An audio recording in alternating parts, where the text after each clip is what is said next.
So welcome everybody to our first developmental rounds for 2026.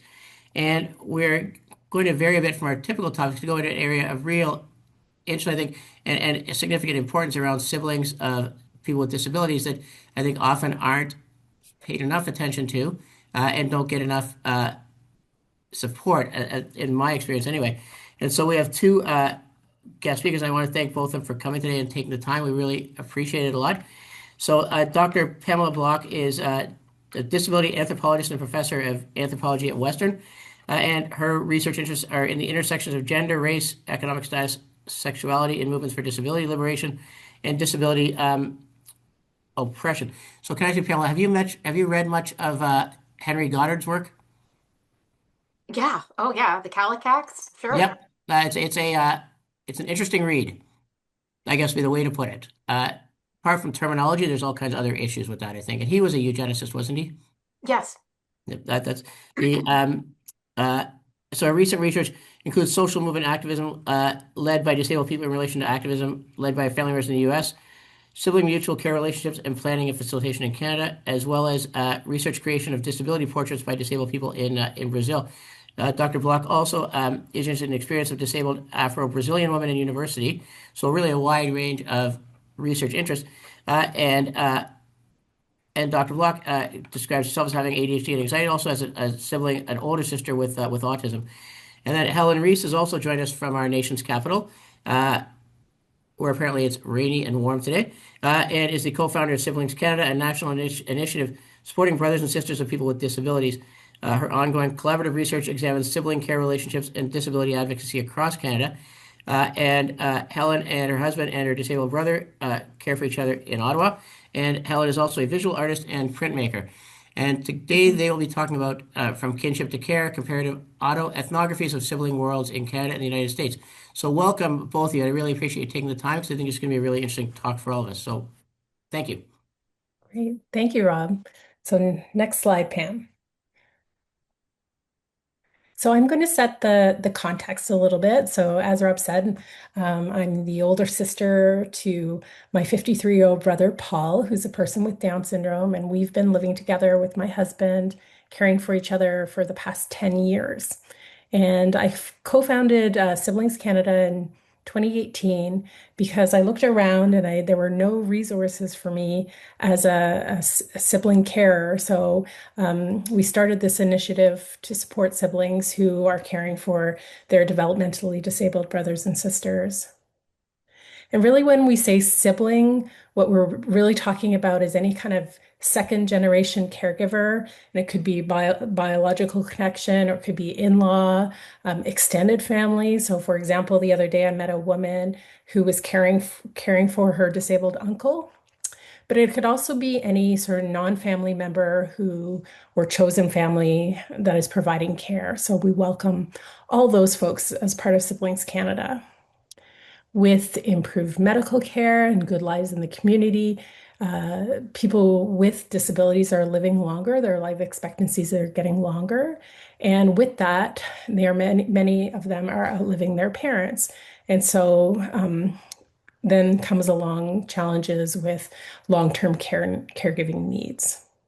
Just to give you an example, when my brother was born in 1972, his life expectancy was about 25 or 30 years old.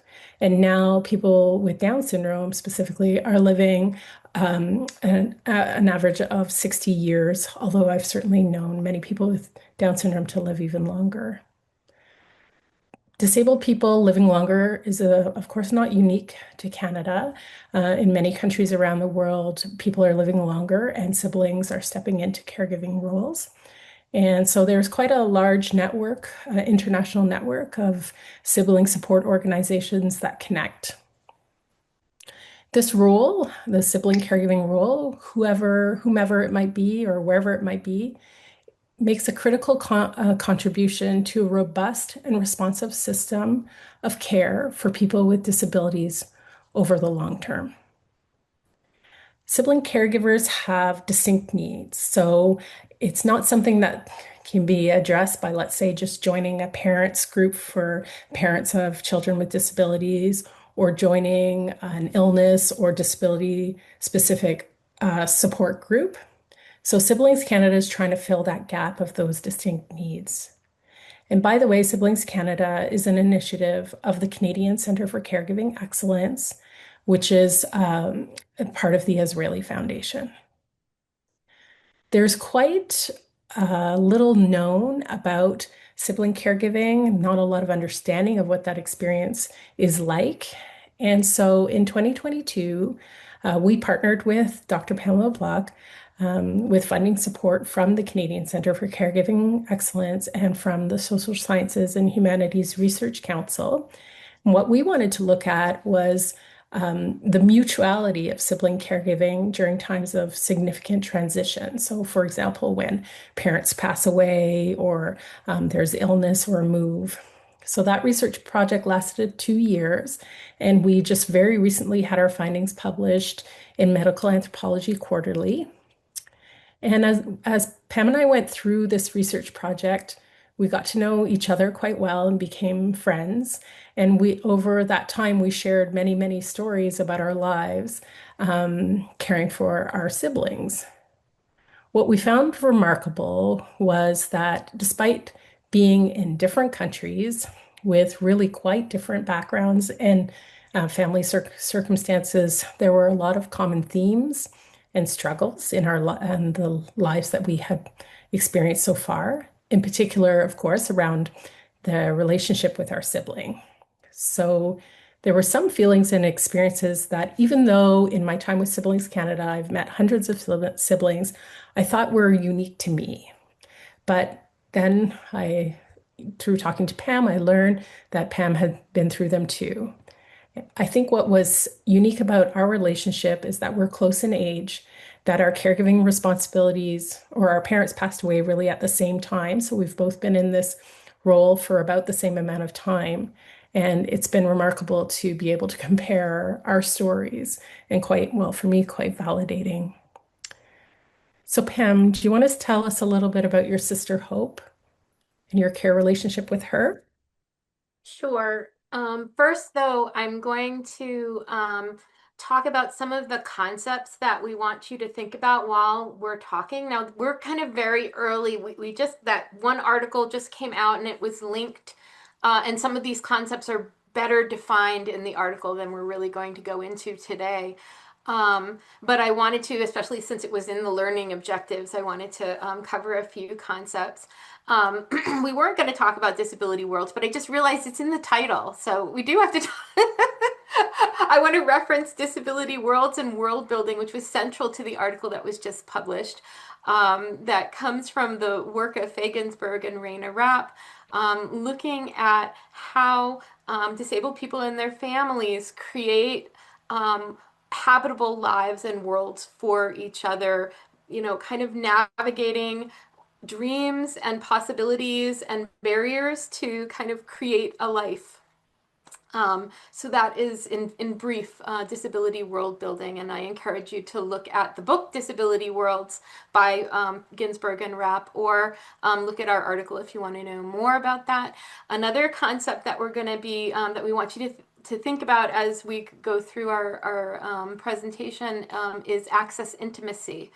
And that is a term that was created by a disability justice activist, Mia Minguez, to talk about a form of access where people know each other so well that access needs don't have to be articulated or spoken or expressed or requested. They're just automatically filled. And we believe that many times siblings have that level of access intimacy for each other. Um, we know things about each other. We know where all the bodies are buried, right? Over the course of decades, and we know how our bodies have changed and what we need. You know. Um, and the third concept is extraordinary measures. And so I want you to think about that on many, many levels.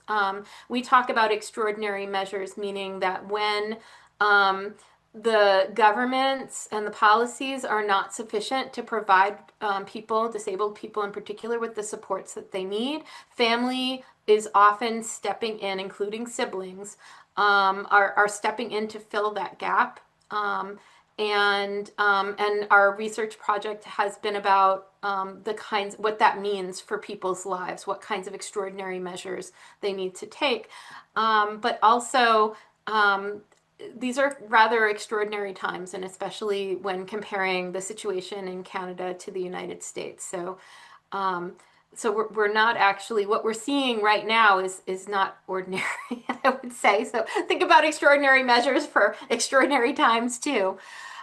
We're still So seeing the Our Story slide. I'm not sure if you mean to advance. no, no, because I haven't even Okay. started that yet. Okay, I'm sorry. So our stories. So I wanted to introduce you to my sister Hope, who lives in the United States, where I grew up as well. She still lives in the state where we grew up, Rhode Island, where she is very well known and supported by many kinds of friendships and relationships. Our parents passed away over 10 years ago, and for many years I was the closest person living to her, closest family member, immediate family member. I lived in New York while she lived in Rhode Island. But in 2019, I moved to Canada, and I'm still the closest sibling to her because our other sibling lives in California. But it's still much trickier to get from London to Toronto to Boston to Rhode Island. It's not easy. It's not fast. Um, and so she, for many years, has been either coming to me at my house, and there are pictures here of either me visiting her or her visiting me. And I think I'll leave it at there. And do you want to introduce your brother to us, Helen? Sure. So I see Hope's drinking a coffee there, and just like Hope, my brother also loves coffee. And we have quite a strong sibling bond. Paul and I are the only two blood relatives left in our family. And my husband's family is all overseas. So sometimes I say it's just me and Paul against the world. I left at home at 18, and we, kept in touch through visits and phone calls, but we really had our own independent lives. Paul's supported here in our home by us, of course, but also he has quite a dedicated care team of PSWs and supported independent living workers and people we pay privately to help me care for my brother, because we don't have any other family to fall back on. I say very deliberately that we care for each other. Just to give you an idea of how much Paul cares for me, every morning he lays out a big tray of vitamins for me, and he makes sure that I take them. If I don't take them, he'll chase me around with that little tray all day. So he takes very good care of me as much as I take care of him. So, next slide, Pam. Okay, so childhood sibling relationships. Hope and I are only 14 months apart. She was born in August of 1967. I was born in November of 1968. And she started having seizures when mom was pregnant with me. So I think that much of my early childhood, they were very involved with Hope's health and trying to get diagnoses and supports. Um, but we were very, very close, and we were just inseparable. We were buddies. I couldn't imagine going somewhere without Hope going with me when I was very young. I'm talking very young, like under the age of 4. One of my earliest memories is being yelled at for taking her to a neighbor without, getting permission. Um, but as we got older, once I entered school and she entered school, we were going to very different places. She was being bused to the other side of the state to an Easter Seals private school, segregated school, and I was going to my local public school, as was typical for that era. Hope had is autistic, but was not defined or diagnosed as autistic until the definition and the criteria for autism changed when we were already adults. Um, but she was considered to have a developmental disability and a seizure disorder. And then as she was an adolescent, they would say with autistic tendencies, and then ultimately she became autistic. I always had a sense of being a sibling, though, having the identity of a sibling, because there was a sibling program at Hope School, which we looked forward to. It was like a summer camp. We would go for, 1 day or 2 day or 3 days a year. The breadth of the program changed over time. And I would meet other siblings, and we get to see Hope School, which was very fun and bright and full of really interesting things to do. So it was a really positive experience, and they would give us they do like those very early, 1970s era disability awareness exercises. And so I had this sense of being a sibling, and also somewhat being an advocate, because I remember criticizing the length of her bus trip. We were on that bus forever. And I think it was for whatever reason, she was the first person picked up and the last person dropped off. And she was spending well over 3 or 4 hours on the bus each day. Um, and I also remember being part of a disability awareness educational program at the school, where I like got to leave my classroom and like make presentations to all the different classrooms, along with some educational group about disability. But when I grew up, I did have a different life. But once I started studying disability in graduate school, we became closer together. And I also worked as a disability service professional, like as a frontline staff person. And in fact, I spent a period of time being Hope's frontline staff person to create day and vocational opportunities for her. But I also worked in residential services and for a couple of different agencies. And so I like to say I have all of those experiences of disability as a scholar, as a family member, and as a person, and also as an activist. Mhm. Helen, I'm going to pass it on to you. Mhm. When you talk about that siblings program that you got to experience when you were younger, I always find that really fascinating. I had never had that kind of opportunity. And in fact, the first time I met somebody who I knew obviously was a sibling of a person with a disability was when I had started my caregiving journey for my brother. So probably only like 10 or 12 years ago was the first time I went, oh, I'm a sibling. So I had a very different kind of experience than you that way.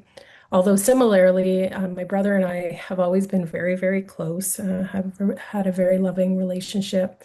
We had a big pack of kids on our street growing up, and my advocacy looked quite different than yours, Pam, in that I would advocate by way of changing our games to ensure that he could be included, which, didn't always work, but I tried. He also went to a different school. He also bused away across town. I don't know why that we both have that in common, but I find that quite fascinating. Um, and I did have an early awareness of our difference, but I didn't really know exactly how or why. There were no expectations of me to caregive when I was a child, beyond maybe babysitting when I got a little older. And Paul was largely independent. He worked for 21 years, and I lived in another city.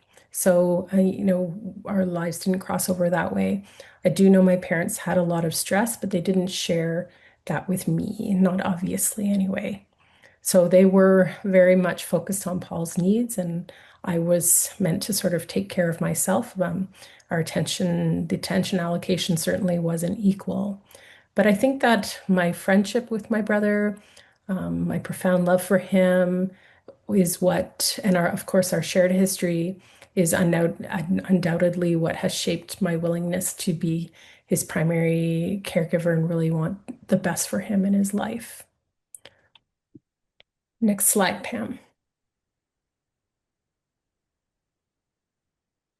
All right, so we're jumping ahead now to the our parents' end of life stories. My mom was she was a special education. Our mom was a special education teacher, and a parent advocate, but also a disability activist. Toward the end, she and Hope were traveling all over the country making presentations together. And they brought me into activism and to understanding things like autistic activism, and understanding like from the perspective of autistic people. I just remember being in a sensory clinic when my one of my children was young, and mom saw an autism speaks plaque, and she was like, "Shame, shame, autism!" And I'm like, "Oh no, don't!" I was embarrassed, but later I came to understand like where that and respect where that came from, and agree. I also brought them into my scholarship. So, and then mom moved across country, and Hope was living in the state of Rhode Island by her, well, not by herself. She had a excellent services. She had a residential program that she was living in. She shared a condo in Newport, Rhode Island with somebody that she was deeply committed to, a dear, dear friend, and a staff that stayed for years and years. So like it was a very close community and an agency that worked so hard. They went into debt in order to keep her housemate living at home rather than being institutionalized toward the end of his life. But eventually, I'm skipping ahead a little bit, but she also had an amazing day program that she went to for many, many years. That also was a very empowering kind of a day program, very special. But then her housemate passed away, or was first had to go into a nursing home and then passed away. Hope experienced what I would call housing insecurity. So my mom passed away when Hope was still in Newport, but after she passed away, Hope moved into a group home with three men that she did not know. It actually ended up being, Hope was so resilient. Like she can make lemonade out of any lemons, and it ended up being a really positive experience. But I knew that mom did not want Hope to be in a group home. So when an opportunity came for another shared living opportunity, like with one other person whose family built a house for her, and then Hope moved in as a housemate. That is where Hope lived for many years, and that is where Hope weathered COVID. It was a great physical space to weather COVID, but the attitudes of the staff over time became very institutional and restrictive and very biomedical. So I became less happy with that. But because mom had moved across country, and because Hope was like already for years had been regularly visiting me for holidays and stuff, she and I had a routine, and I was involved in her life. I was the point person as the closest person. And so the transition after my mom passed away, my mom was the one that was primarily involved. My dad passed away a year later. They were long divorced. They were in different parts of the country. There wasn't this particular transition was not was fairly seamless, actually. You know, I mean, we grieved the loss of our parents, but there were no other major life changes for either of us at that time. That really came later, to foreshadow with the COVID era. But now I'm going to pass it on to Helen. Mhm. I think this is where our stories are really quite different. So Paul has always lived at home. He lived in a with my grandmother and my mother and my father his whole life. And uh, I guess the one commonality would be that I also knew that institutionalization was an absolute no-no for my brother's life. Right near Ottawa in Smith Falls, there was the Rideau Regional Institution. So that was like quite a big presence in Ottawa. And it was always something that we did discuss, and it was not an option for my brother. My brother, however, he had experienced many, many losses, compounded, and he did not show the kind of resilience that you're saying Hope showed. My brother, just to give you a sense of the losses, so we lost my grandmother, my father, and my mother all within 6 years. So that was very difficult for me too, but particularly difficult for Paul. He also had a relationship that ended, and after my mother died, he decided he didn't want to work anymore, so he left his workplace of 21 years. You can see Paul's wearing a neck brace there. So a lot of people with Down syndrome have something called axial instability, and Paul just suddenly couldn't walk properly anymore. And I took him to the hospital here, and there'd always already been a little bit of spinal cord trauma before he could have cervical spine fusion. So he lost quite a lot of independence when that happened because of he lost mobility. So that was all just a super compounded loss for my poor brother, and he really suffered through that. I think what he has is like a chronic ongoing grief that never seems to resolve. He is on various medications, but and he's cheerful day to day, but I certainly spend a lot of time uh, comforting him. And I have found caregiving through grief a major challenge because I don't know how to resolve it for him. And I've tried many, many different approaches. My conclusion is that there's no single solution, that it's really, experimentation, finding different kinds of supports and adapting, and also my own my own understanding of what's happening in terms of I need to accept Paul for who he is now rather than wishing that he returns to, the Paul before all these losses happen. So, he's been through a lot, and COVID was an absolute nightmare for my brother. He did experience what I guess in the old days they would have called a nervous breakdown. So he started to have psychosis. And thankfully, we've had amazing mental health support, and it did resolve itself after a period of time, but he just could not wrap his head around COVID. So that's where we were during that time. And yes, like caring for Paul during all these losses has been certainly my greatest life challenge, I would say. Next slide, Pam. Okay, so now we're going to talk about cognitive and emotional labor. And it was really during and after not really even during COVID. We were just grateful, so grateful for this organization, and things were peachy. I thought things were peachy.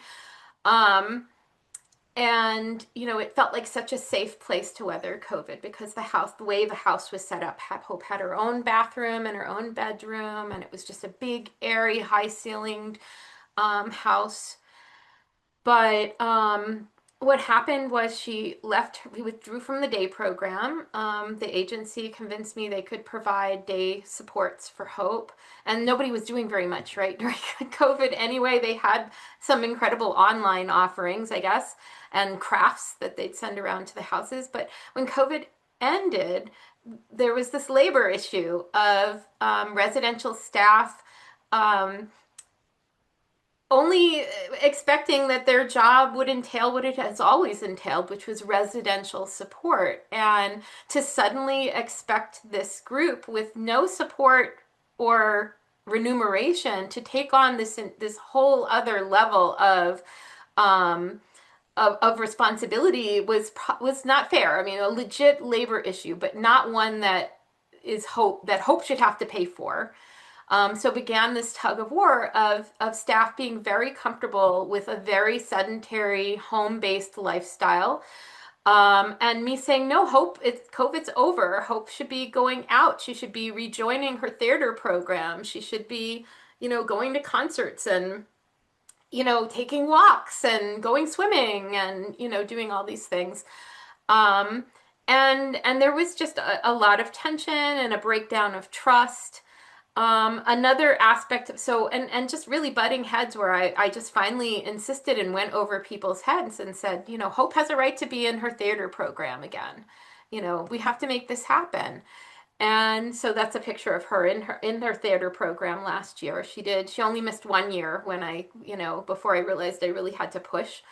And the other thing that was really complicated was for Hope to be able to travel to join in on family celebrations. So in the other picture, we're in California for a bat mitzvah.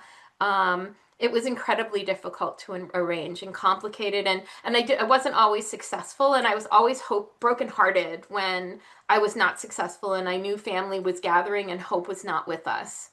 A big emotional stress. And yeah, so I think I'm going to stop there for now. And Helen, what do you have to say on this topic?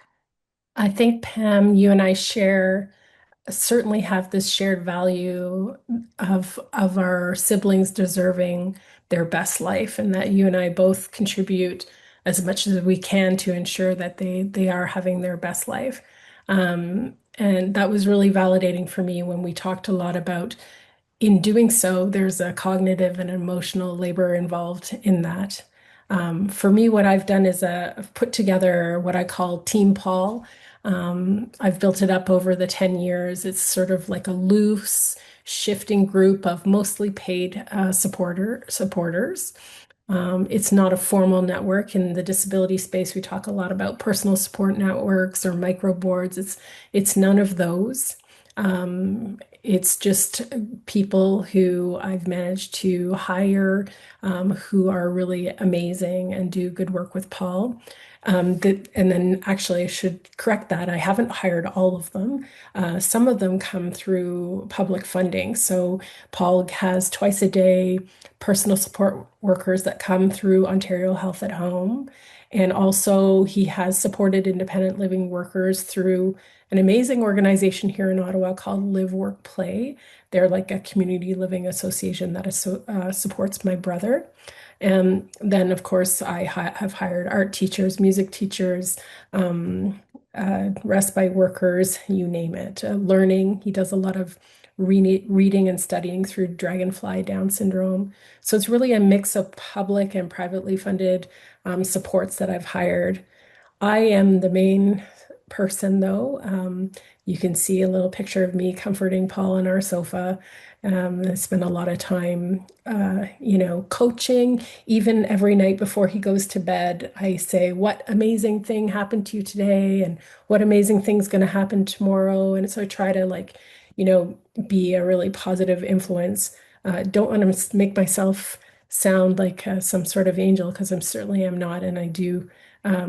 Some sometimes yell at him and get mad at him. So, but anyway, we try. 30-minute warning.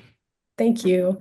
Um, all those people that are involved in Paul's life, I need to invest in, because Paul is my precious cargo. And so I know how many kids everybody has, and how are the kids doing. And if somebody's not feeling well, you know, need to say I'm sorry about that. And all those little emotional investments end up being really a huge investment.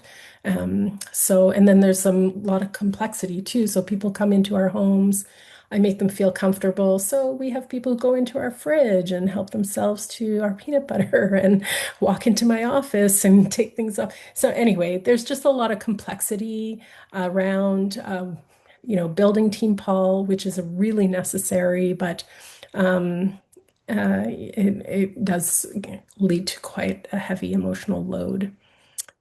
Pam, next slide. I have to say, even though it was like to a lesser extent, I just remember feeling so resentful when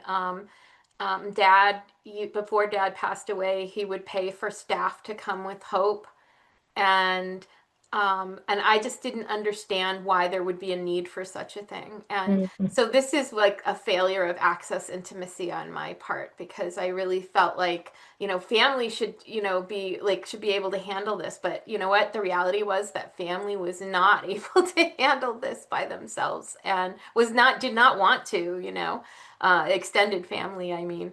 And and it is like coming to recognize the important people paid or unpaid, that are willing to take those extra steps to fly with hope across the country to California for a bar mitzvah, or fly with hope across the country to sit at my mom's deathbed. There just have been some amazing people that have gone over and beyond, some incredible staff people, and who have become friends, right? And friends who have stepped up to provide unpaid supports in order to allow hope to continue to be part of family life. Um, so, this is a hard one for me. I was really successful in advocating. Hope was not able to start riding horses again like she did when she was younger, but was able to be involved in equine therapy and swim and go back to the theater program and stuff. But I guess going back to this picture here, you can see there's kind of a dent in the forehead. That was the result of one of many falls that she started having after COVID. And she'd have these really intense falls where she would trip sometimes, or she would fall, like try to get on a swivel, a high back, like a bar stool, and fall, or just was dizzy and people couldn't really identify she was falling, and she would hit her head and get like double black eyes. And at one point, and this was on my watch that this happened, they thought she had broken her collarbone. They couldn't tell the difference, I guess, between an old injury and a new injury, and the staff made her like wear a sling until she went to her physiatrist, who said, no, that's like a really, really old injury. But like things were happening and are happening, continuing to happen, even though she's in a new living situation now called a shared living situation. She's living with a family. It's a lot less biomedical, and I feel like decisions are not being made based on liability issues, but really what is best and safest for Hope. But she has tremors, like seizure type activity that are not seizures. They're like neurological things. They're like twitches, and they're tremors that sometimes can lead to seizures. Can make her unbalanced and make it easier for her to fall. And she doesn't always, and usually she doesn't get hurt when she falls, but so having to accept the reality that she's aging, like I really wanted to blame it on the fact that the agency, like their fear of her falling, they resolved it by having her sit all the time. They would just tell her, Hope, go sit down. And so she became deconditioned, like she went from, in her day program and when my mom was alive, hiking for miles, every week, to and taking long walks, to getting out of breath after a fairly short walk, and having all these falls all of a sudden. I mean, she's had falls her whole life. She's had falls on my mom's watch and on my dad's watch. She's broken bones in her foot, and she broke her collarbone, as I said, a long time ago. So this is not a new thing, but these double black eyes and the going to the ER every 6 to 8 weeks was new. And it felt like there was just something not right, and they were not interpreting the advice of the clinicians the way I would. So I worked, for 17 years in a rehab sciences education program. So I knew a few things about PT and OT and rehabilitation. And the nurse was interpreting things for what would be safest for the organization, like wrapping Hope in cotton wool and keeping her seated. Whereas, my approach would be, no, she needs to be more active. She needs to be walking and building strength and working on balance. Mhm. And this was, yeah, it caused a lot of stress. So when she moved, I think in a part of my mind, I wanted all of this to go away. And the last bad fall she had, I should say, like, was when I was visiting her, and I wasn't, like, my back was turned, a seat wasn't stable, and she fell. It wasn't with the agency, it was with me. So the hardest recognition for me um, was that no, Hope's body is actually changing. She is aging, and what she can and can't do is not something that can be magically fixed by, it can be partially supported by environmental changes, but there are things happening in her body that are going to make certain things that used to be possible not possible, and that's been another kind of really emotional understanding that I'm Mhm. still not completely there yet. Mhm. Helen, what do you want to say? Yeah, so aging with a genetic syndrome like Downs is definitely not for the faint of heart. So I've talked a little bit about some of the medical difficulties that Paul has had. I think I'll just go on a different path a little bit and say we're really lucky. We have the most amazing family doctor who's very responsive and really exceptional in her understanding for Paul and the care he needs. She'll often kick me out of the room just to talk to Paul on her own. Like she's quite exceptional. And through Paul's struggle with his mental health, we had a dual diagnosis psychiatrist here in Ottawa who is also exceptional and keeps her finger on Paul's health very closely. She even come to his birthday party. She's really something. And now Paul, like I think 95% of people with Down syndrome, is experiencing early onset Alzheimer's disease. And so that psychiatrist is staying with us. So when Paul had his axial instability, the Ottawa Rehab Center was provided him with such great care. So I think there has been wrapped around Paul amazing medical care, and I think that'll be ongoing as he continues to face challenges with aging. Next slide, And Pam. oh yeah, and Hope also had some incredible clinicians. The butting heads that I had was with the agency nurses, but the community-based clinicians would talk to me, and I had very positive experiences with them, and that I would then bring back to the nurses at the agency, and we had very different interpretations of the same information. Um, but now Hope is living in with a new age, living in a shared living situation, supported by a different agency, and we don't have those two layers of medical care. Like Hope is completely supported by people in the community, and Yeah. it's not institutional focused, like what I'm calling institutional care that is a kind of an old-fashioned approach that I felt like the nurses in the agency had. Pam, Um, I don't know if you want to talk right here before we pop into, well, or maybe as part of this, just to flag about disability worlds. well, I kind of talked about it briefly. And I don't know. Actually, I don't think I have more to say for this Okay, presentation than what I've sorry. already said. That's okay. But like I said, people can go directly to the book Disability Worlds or can look at our article where we talk about the different ways that siblings co-create livable worlds for each other. And I think you provide an excellent example of that here as well. Okay. 40-minute In mark. fact, oh, thank you. So why don't you talk about that, and then I will talk about the structural realities and finish us out. Okay. So after my parents died, I completely just deconstructed my life. I quit my 9 to 5 job, moved houses, and I shouldn't say my husband came along for that ride. So I think those would count as extraordinary measures. I rebuilt my career so that I could work at home and be present for my brother.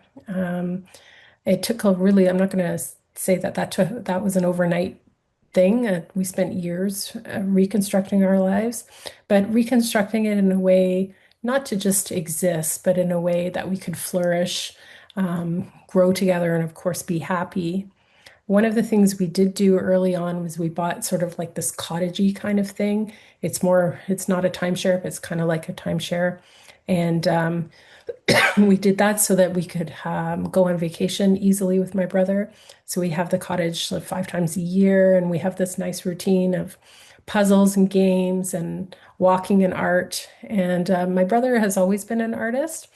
And in our time together, my husband and I have joined Paul in the love of art. I'm actually just wrapping up a fine arts diploma at the Ottawa School of Art, and Paul and I have been commissioned to paint paintings together. So this is a commission that we worked on. We were to represent caregiving in this piece, and now it's hanging in corporate offices in Toronto.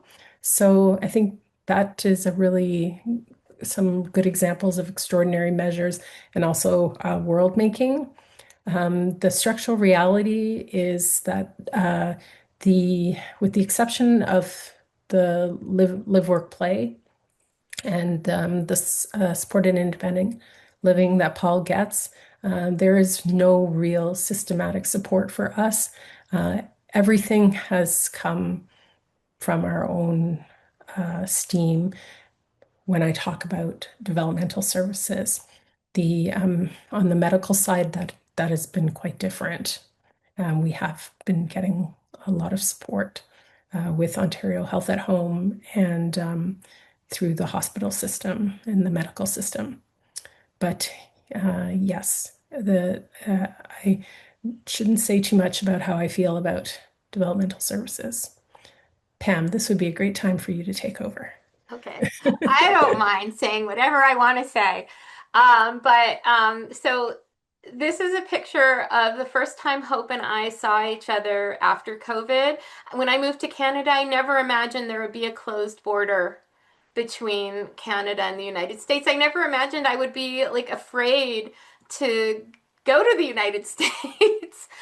um, as somebody who's an activist and actually, I don't know, it's a when my parents passed away, they never could have imagined something like COVID happening. They never could have imagined two Trump presidencies. These structural realities are something that we recommend all parents keep in mind when they make future plans for their kids, because you have to give the next generation of support people or caregivers, or sibling, whether they're siblings or whether it's an agency, you have to give them the flexibility to adjust to whatever the future might hold. And we did find in our research that sometimes it was not like whatever the parents had put together was not set up that way. Um, for this paper was supposed to end very differently, because we started this working together in 2022, and the more I learned about services in Canada, the more dissatisfied I was with them in comparison to the services that Hope receives. Now, granted, there are great disparities in the quality of services from state to state in the United States, just like there is from province to province. But the level of supports and services that Hope receives in Rhode Island are better than anything that I've seen in that most people having access to here in Canada. And so when people would say after my parents passed away, is Hope going to be moving to Canada to join you in Canada? Well, first of all, what would be the immigration pathway for that? Like, what would be her access to medical care and day services and residential services in that? It was just unimaginable to me, because what I saw here did not impress me in comparison to like what, even with all my complaints, what my mom set into motion for Hope was incredible. And her relationships within the service system, like I don't even know what's going on behind the scenes. I don't necessarily know all the people that she knew, but I know there are a lot of people there that are watching out for Hope formally and informally. 45-minute And mark. thank you. We had um, three opportunities. Hope had three opportunities to move into shared living. And the first time she flat out refused. And the second time she was just seduced by this beautiful, beautiful house that, she thought was a castle, and then turned into more of like a tower, or like a prison tower or something.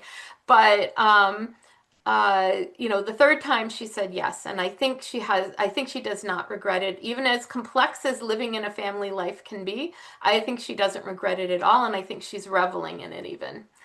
And again, she's a very resilient person. When you think about like over the course of maybe 12 years since my mom passed away, she's had four different living situations. And she has always found joy wherever she has gone. But you know, this is a kind of a scary time, right? In the United States, if these Medicaid cuts are allowed to go through, and Hope's life is 100% supported by Medicaid, 100%. So, what will that mean for the services and supports that she has? You know? That we don't have control over that at all. And I look at this picture and oh, what a cute picture. You know, Hope loves glasses. She had cataract surgery. She's had glasses for most of her life, but then she had cataract surgery and she didn't need glasses anymore. But she wants them. And so you'd see in most of the pictures, she has those were sometimes they were her glasses, sometimes they were other people's glasses. Um, she has always these huge collection of glasses that people end up, you know, oh, you can keep them, Hope, you know. Um, but there she is in her red, white, and blue glasses, next to this very adorable whale at an aquarium. But it's kind of an ominous picture to me as well because this is this intelligent being that is imprisoned, you know, that is not living the life in its community that it should, you know. So I that is my biggest fear for Hope is institutionalization, whether it's in a nursing home or some kind of for-profit scheme to enrich political supporters of the current president of the United States. You know, I could see that happening because we see all kinds of long-term congregate care institutions popping up for prisoners, for immigrants, for people who disagree with the administration. And certainly there has been some discourse, at least, of wanting to scoop up people who are on Medicaid, and also a focus on people on Medicaid working, having to work, and sort of nostalgic imaginings of these agricultural institutions where people can live and work on the land, which I find very dangerous because those were structures that we fought really hard to close and we know failed, you know, generations ago.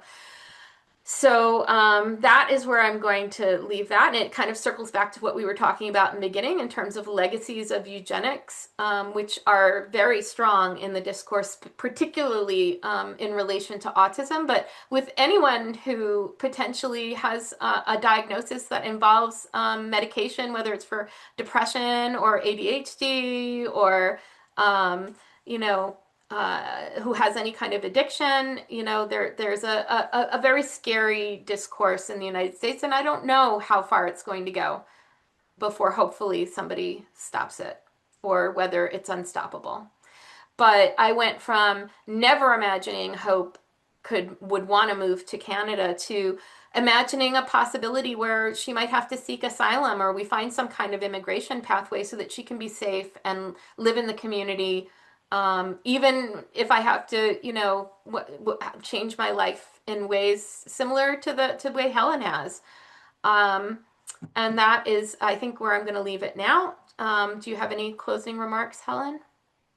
Not really. I'm beyond being grateful for the political stability in Canada and that there's not, I don't have the same worries as you in that way, Pam.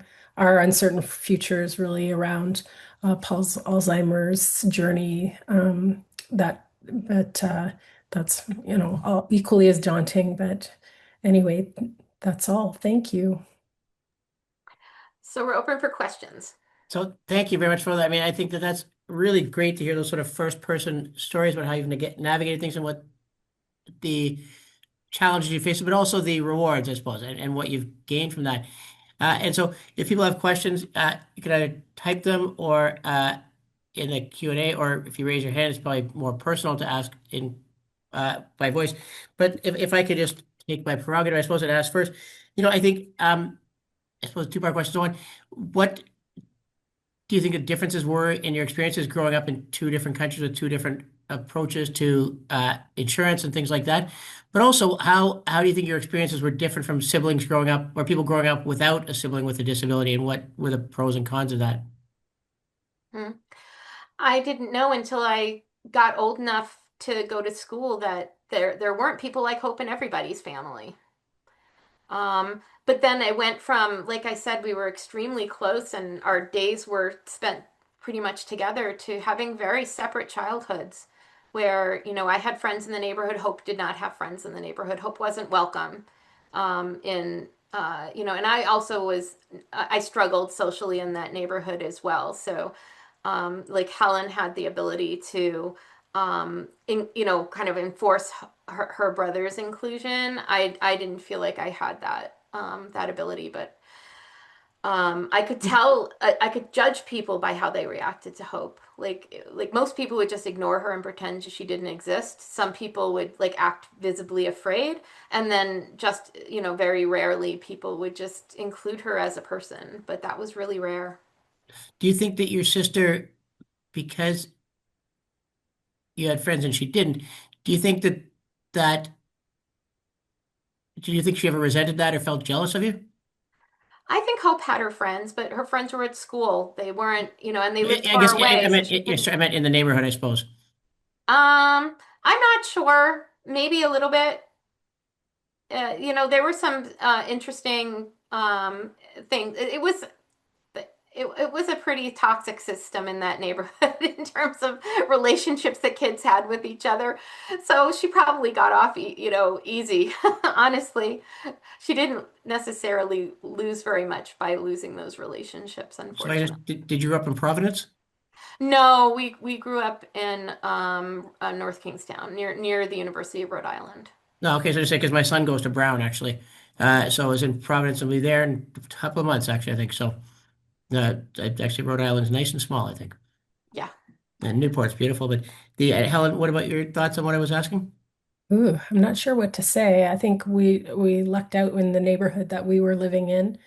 Paul would do his ice cream rounds. He'd go to each neighbor's house, knock on the door for ice cream, and he'd get it. And some of Well, those people, actually, quite a number of those people are still in our lives today. So I think that was a lot of luck. There was a girl that I was quite close to all, from elementary school all the way up to um, uh, university, I suppose. And her sister was autistic, and she never mentioned her. Her sister lived in a group home. She had nothing to do with her sister. And I just remember just being so confused about that. I have to say, I'm confused about that to this day, especially because this person follows my Siblings Canada work, and I don't understand. So on the one side was rich and fulsome, and I didn't really notice difference to this one example that confounds me. So I don't know what more to say than that. so there was a question in the Q&A from Danny Linden from Rutherford, who said she really enjoyed the conversation. One of the privileges of siblingship is tracking and defending against changing forms of ableism over the years. And she said she'd like to hear what your thoughts are about that, uh, about sort of changing forms of ableism and your experiences with that. Pam, do you want to stop sharing screen? Yes, I was trying to do that. I think Oh, okay. I think I succeeded now, yes? You did, yeah. Okay. Um, changing experiences of ableism. Um, I why don't you start, Helen, while I gather my thoughts together? Oh, okay. Well, I actually always think a lot about something that you taught me about, Pam, which was the vein of institutionalization. And I don't know if this is a changing discourse of ableism or just like a permanence of ableism. So I feel like institutionalization has been expected Paul's whole life up until now, where people are really puzzled as to why I haven't institutionalized my brother in some way. That's actually been a friendship ender for me for a few people when they question me as to why Paul. I haven't put Paul somewhere. I don't know where the hell they think I'm going to put him because there isn't really anywhere to put people anyway. But it's just like an ever-present question. So I don't think that answers exactly the question, but I certainly noticed that as an ongoing theme of ableism in our life. And I feel like ableism, maybe we had some relief for a period of time when Paul was working and well and, really thriving in his 20s and 30s to as he ages and he becomes more physically disabled and experiencing cognitive decline from either his mental health challenges or Alzheimer's onset, that there's like a re I don't know, a re resurgence of ableism around my brother and his life. So is that enough Yeah. time for you, Pam? I actually am thinking about those hidden disabled. You got me thinking about, when you talked about your friend who has an autistic brother.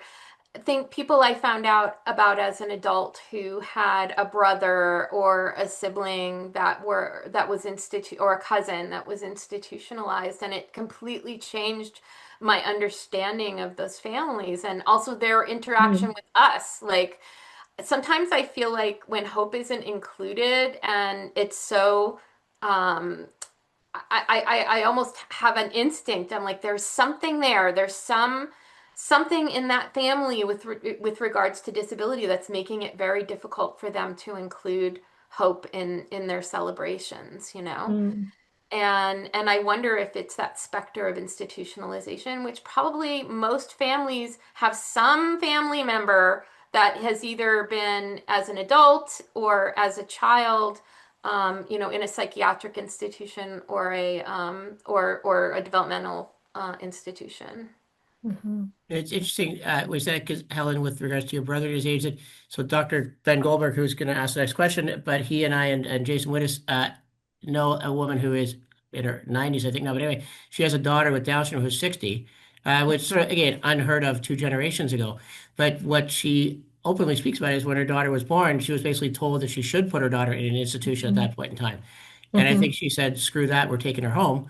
But you sort of wonder how her daughter, well, obviously her daughter's life would have been dramatically different if she had been put in an institution just outside of Chatham or something like that. And so Mhm. I think that's one way in which sort of obviously we've changed dramatically as a society over the years. That could be my parents' story. Yeah. So when Paul was born, they were saying, "You're better off to institutionalize." They said, "Forget it." Why do you think your parents said that? My mom was from England, and she grew up in a boarding. In England, I think it was quite popular to Yeah. send your kids off to boarding school. So my mom grew up in boarding school, and I think that was quite traumatic for her. And my father grew up in post-war Germany. So I think neither of my parents had a very positive family experience. So there was no way that our family was going to be anybody from our family was going to be separated. I think that's why we have such closeness. That culture is just so like we lived with my grandmother, like it was just part of the culture of my mom and dad. Dr. Goldberg, you have your hand raised. I will allow you to talk if you can unmute yourself. Okay, can you hear me now? Yep. Yeah. Um, you mentioned at the very beginning about the importance of paying attention to the siblings when you're doing an assessment, which reminded me of the contributions of the late Dr. Nathan Epstein in family psychiatry. He founded the whole principle of family psychiatry, became the head of psychiatry at McMaster and at McGill and Rhode Island. And I think is an example of the parents tossing the torch to both doctors um, uh, Bach and Reese, and I think that's very significant of the importance of the families, the parents particularly, including the siblings, as you've mentioned. hmm I don't think siblings have always been included. It's something that we talk a lot about at Siblings Canada. often, I mean, one of the reasons why Sibling Canada exists is because the siblings who that are then stepping into caregiving roles have been overlooked. Like they haven't been included in any kind of future planning. They haven't even, parents haven't even discussed with them what their expectation is or what their hopes and dreams are in terms of who's going to care for the disabled sibling. So yeah, I think that hopefully that's changing. I do think that that's probably changing quite a bit, but from perhaps us who are a bit older, I think we've been quite overlooked. Oh, I suspect so. In fact, I mean, Ben, you've got a wealth of experience, obviously. How have you seen a change in siblings and their inclusion or involvement change over the years? Have I seen it? No, well, I assume you have. I guess how, like, what has changed over the years, do you think? Well, I think it's become more positive. I think families are more accepting and are starting to make some major contributions themselves. They go beyond their own child and start to do some.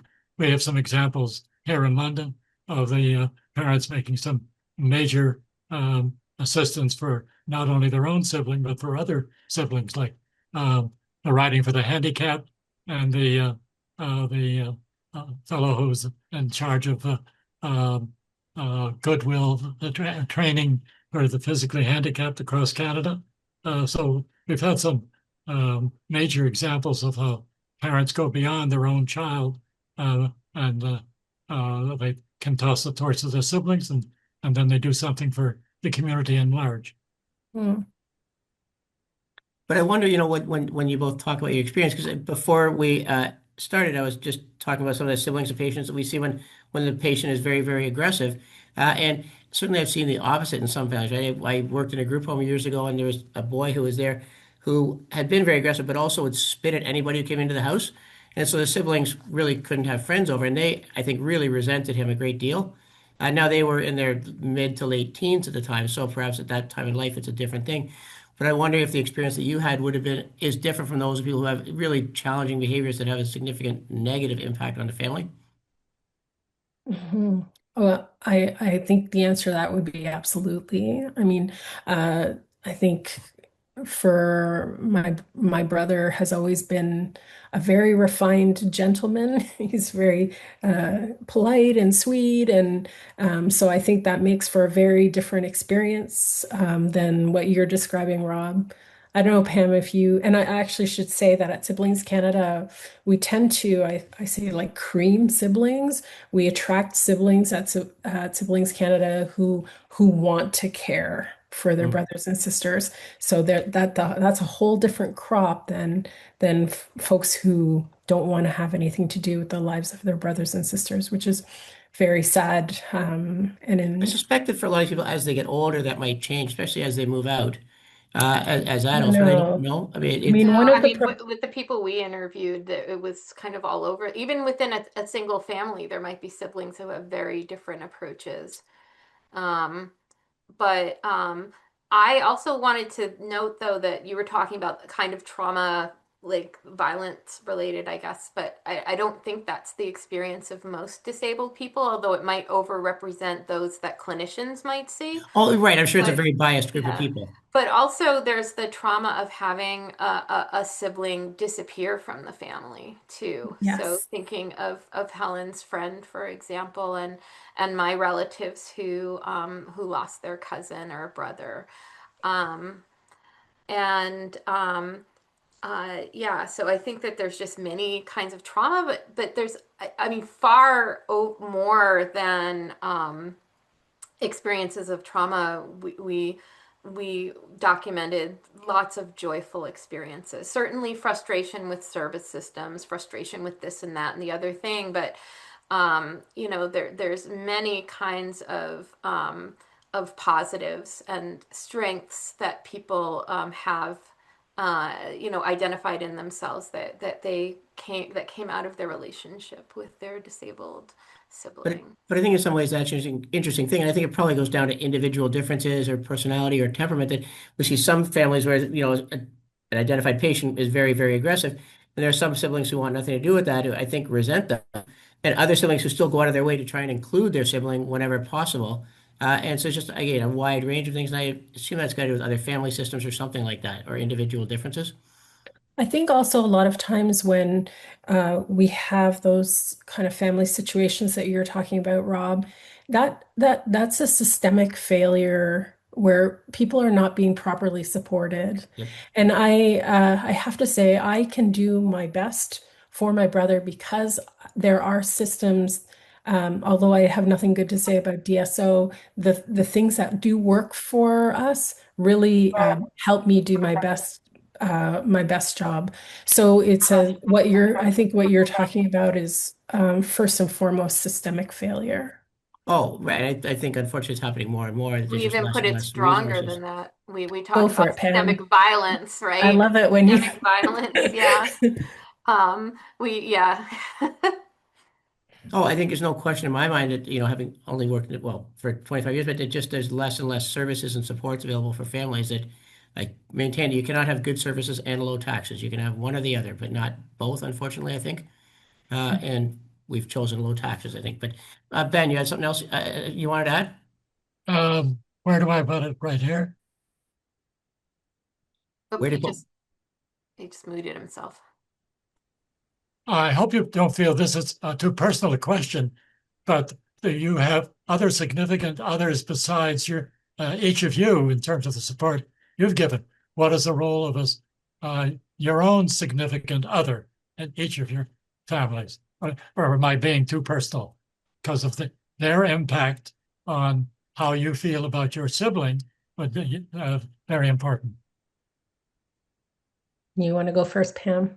Um, so because of our hope being so well supported, I don't think that my husband has been as involved as Helen's is, but has always been very supportive and in terms of financial planning and stuff as well. Has always been very, very supportive. Mhm. But hasn't had to do the kind of, and I haven't had to do the kind of day-to-day care work that Helen has been involved in. Mhm.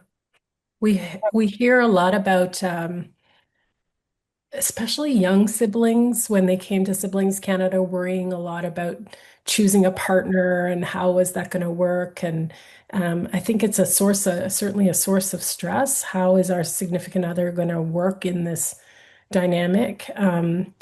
It is a challenge for sure because you're always trying to balance in our house under our one roof. I have my two greatest loves, and so I'm always trying to like balance love and attention for both. And in our house, the dynamic works that my husband actually cares for me, and then I can care for my brother and for him too, of course. But so his care primarily comes to me, and he's a very special kind of person. My husband, he's a exceptionally patient, exceptionally giving, and he's I don't know how to say it otherwise, super chilled out. Sometimes I have to check if he still has a pulse because he's so relaxed. So I think all those things really help make it work. But I do know of stories, and I understand from the hundreds of siblings I've talked to over time that the partner piece can be really, really difficult. Too bad he's not listening. Ah, he knows that I say that about him. All right. Are there other questions or comments that people have for Pam or Helen? So I would just like to thank both of you. This has been really helpful for me personally, just in terms of getting experiences that you've both had and understanding that because I don't have a sibling with a disability, so I can't really put myself in somebody else's shoes all that well. And so I think to understand your experiences and how you negotiated the systems, despite, well, I suppose yes, despite what they're like, and I think is really, really helpful. And I really just want to thank both of you for coming today and taking the time out because it's really, really fantastic talk. So I appreciate that very much. Thank And you feel you. free to email me through, I'm on the Western website, and, you know, we're happy to be in touch if people have other comments or questions. Yeah, I think it's an incredibly important area, so thank you. Yeah, I just want to announce before we go on. So our next rounds are on February the 11th. We just have to firm up a speaker still at 4 o'clock, so 4 weeks from today. And then our annual Spring Continuing Professional Development Day is on April 16th at the Ivy Spencer Leadership Center. So we have 3 speakers. So Marina Ibarra will talk about treatment approaches to obesity in children and adolescents with developmental disabilities. Jennifer Barr is going to talk about sleep disorders, and then Joan Gardner from CPRI is going to talk about speech and language disorders in children and adolescents. There's information about that is on our website, which is ddp.uwo.ca. We've also put out a call for applications for research grants. The appropriately named Dr. Ben Goldberg Research Award. And again, further information is available on our website. And thank you everybody for attending. If you could fill out the evaluation, that'd be great. It just helps us to provide feedback to people and to give us topics for future reference. So thank you again, Pamela and Helen. I really appreciate your taking the time. It was really helpful and interesting. Okay, take care, everybody.